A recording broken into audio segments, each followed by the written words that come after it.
इयत्ता 12वी विषय मराठी विंचू चावला या भारुडाचा स्वाध्याय. प्रश्न पहिला अ. योग्य पर्याय निवडा आणि विधान पूर्ण करा. 1. तमोघाम अंगासी आला म्हणजे पर्याय आहेत.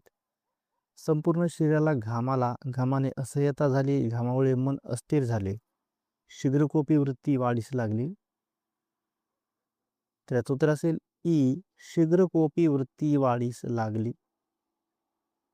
2. मनुष्य इंगळी अतिदारुण म्हणजे माणसातील विकाररूपी इंगळी अतिशय भयंकर असते. मनुष्याला इंगळी चावणे वाईट. इंगळी मनुष्याचा दारुण पराभव करते. मनुष्याला इंगळी नांगा मारते. अ. माणसातील विकाररूपी इंगळी अतिशय भयंकर असते. 3. सत्वउतारा देऊन म्हणजे जीवनसत्व देऊन, सत्वगुणांचा आश्रय घेऊन, सात्विक आहार देऊन, सत्वाचे महत्व सांगून. उत्तर आ. सत्वगुणांचा आश्रय घेऊन. 4. विंचू चावला वृश्चिक चावला शब्दांच्या या द्विरुक्तीमुळे भारुड उत्तम गाता येते. वेदनांचा असह्यपणा तीव्रतेने जाणवतो. भारुडाला अर्थ प्राप्त होतो. भारुड अधिक रंजक बनते. आ. वेदनांचा असह्यपणा तीव्रतेने जाणवतो. आ. कृती करा. काम क्रोध रूपी विंचू इंगळी उतरविण्याचे उपाय. उत्तर 1. सत्वगुणांचा अंगीकार करणे, संयम आणि आत्मनियंत्रण ठेवणे. ई. खालील शब्दांचे अर्थ लिहा. वृश्चिक विंचू, दाह, जळजळ तीव्र वेदना, क्रोध राग, दारुण भयंकर किंवा अत्यंत वेदनादायक. 2. खालील ओळींचा अर्थ लिहा. ह्या विंचवाला उतारा, तमोगुण मागे सारा, सत्वगुण लावा अंगारा, विंचू इंगळी उतरे झराझरा. उत्तर या ओळीमध्ये कवी सांगतात की काम क्रोध रूपी विंचू दूर करण्यासाठी तमोगुण म्हणजेच वाईट प्रवृत्ती पूर्णपणे मागे टाकली पाहिजेत. त्याऐवजी सत्वगुण म्हणजे चांगले गुण अंगीकारले पाहिजेत. जेव्हा माणूस सत्वगुणांचा स्वीकार करतो तेव्हा त्याच्या मनातील विकार रूपी विंचू इंगळी लगेच नाहीशी होते आणि मन शांत व निर्मळ बनते. 3. काव्यसौंदर्य सत्व उतारा देऊन अवघा सारीला तमोगुण, किंचित राहिला फुणफुण, शांत केली जनार्दने. वरील ओळीतील भावसौंदर्य स्पष्ट करा. उत्तर या ओळीमध्ये संत एकनाथ महाराजांनी सत्वगुणांचे महत्व अत्यंत सुंदररित्या मांडले आहे. सत्वगुणांचा स्वीकार केलेल्या मनातील तमोगुण म्हणजेच वाईट प्रवृत्ती नाहीशा होतात. किंचित राहिली फुणफुण या शब्दामधून कवी सूचित करतात की दुर्गुण पूर्णपणे नाहीसे होण्यासाठी थोडा वेळ लागतो, पण शेवटी तेही नष्ट होतात. शांत केली जनार्दने या ओळीतून ईश्वराच्या कृपेने मन पूर्णपणे शांत होते असा संदेश दिला आहे. या सर्व ओळीमधून माणसाने सत्वगुणांचा अंगीकार करून आपल्या जीवनातील दुर्गुणांवर विजय मिळवावा व शांत समाधानकारक जीवन जगावे असा सुंदर भाव व्यक्त झाला आहे. प्रश्न 4 आहे रसग्रहण. खालील ओळींचे रसग्रहण करा.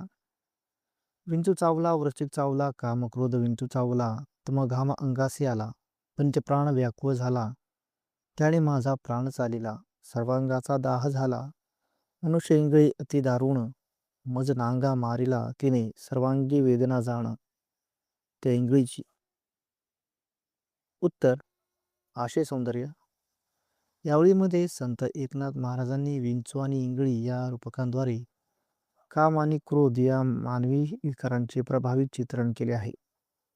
जसा विंचू चावल्यावर शरीरात विष पसरून असह्य वेदना होतात, तसेच कामक्रोधामुळे मनुष्याचे जीवन अस्थिर व दुःखी होते. पंचप्राण व्याकुळ झाला, सर्वांगाचा दाह झाला या ओळीमधून या वेदनांची तीव्रता स्पष्ट होते.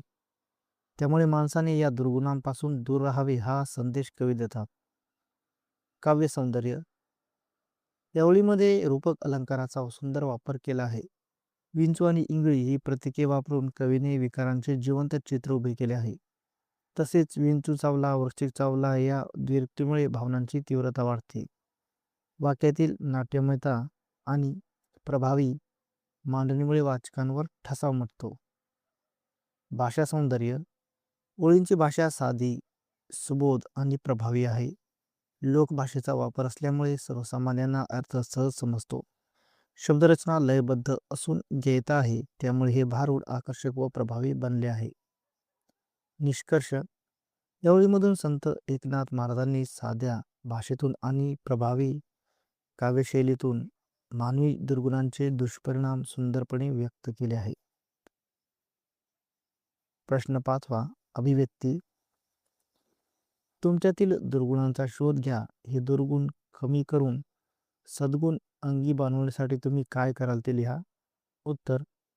माणसामध्ये काही ना काही दुर्गुण असतातच. माझ्यामध्ये कधी कधी राग येणे, आळशीपणा आणि काम पुढे ढकलणे हे दुर्गुण दिसून येतात. हे दुर्गुण माझ्या प्रगतीस अडथळा ठरतात. त्यामुळे मी हे दुर्गुण कमी करण्यासाठी प्रयत्न करणार आहे. सर्वप्रथम मी रागावर नियंत्रण ठेवण्याचा प्रयत्न करेन. राग आल्यावर शांत राहणे, खोल श्वास घेणे आणि विचारपूर्वक प्रतिक्रिया देणे याचा सराव करेन. तसेच आळशीपणा दूर करण्यासाठी वेळेचे योग्य नियोजन करेन आणि रोजच्या कामांची यादी तयार करून ती पूर्ण करण्याचा प्रयत्न करेन. याशिवाय मी चांगल्या सवयी लावण्याचा प्रयत्न करेन, जसे की वेळेवर अभ्यास करणे, नियमित वाचन करणे आणि सकारात्मक विचार ठेवणे. चांगल्या लोकांच्या सहवासात राहून मी माझे विचार अधिक चांगले बनवेन. अशा प्रकारे मी माझ्यातील दुर्गुण कमी करून प्रामाणिकपणा, संयम आणि शिस्त यांसारखे सद्गुण अंगी बाणवण्याचा प्रयत्न करेन. आ. दुर्जनांची संगत इंगळीच्या दंशाइतकी दाहक आहे. त्यावर सत्संग हा सर्व दाह शांत करणारा उपाय आहे. स्पष्ट करा. उत्तर. दुर्जनांची संगत म्हणजे वाईट प्रवृत्तीच्या लोकांचा सहवास. अशा लोकांच्या संगतीत राहिल्यास माणसावर त्यांचा वाईट परिणाम होतो. त्यांच्या चुकीच्या सवयी, विचार आणि वर्तन यांचा प्रभाव आपल्यावर पडतो. म्हणूनच दुर्जनांची संगत इंगळीच्या दंशाइतकी दाहक म्हटली आहे. जसा इंगळीचा दंश शरीराला वेदना देतो, तसाच वाईट संगतीचा परिणाम मन आणि जीवनावर होतो. यावर उपाय म्हणजे सत्संग. सत्संग म्हणजे चांगल्या, सज्जन आणि विचारशील लोकांचा सहवास. अशा लोकांच्या संपर्कात राहिल्यास चांगले विचार, सवयी आणि संस्कार आपल्या अंगी येतात. त्यामुळे मनातील दुर्गुण हळूहळू कमी होतात आणि जीवनात सकारात्मक बदल घडतो. म्हणूनच दुर्जनांची संगत टाळून सत्संगाचा स्वीकार केल्यास जीवनातील सर्व दुःख, वेदना आणि दाह दूर होऊन मन शांत व आनंदी होते.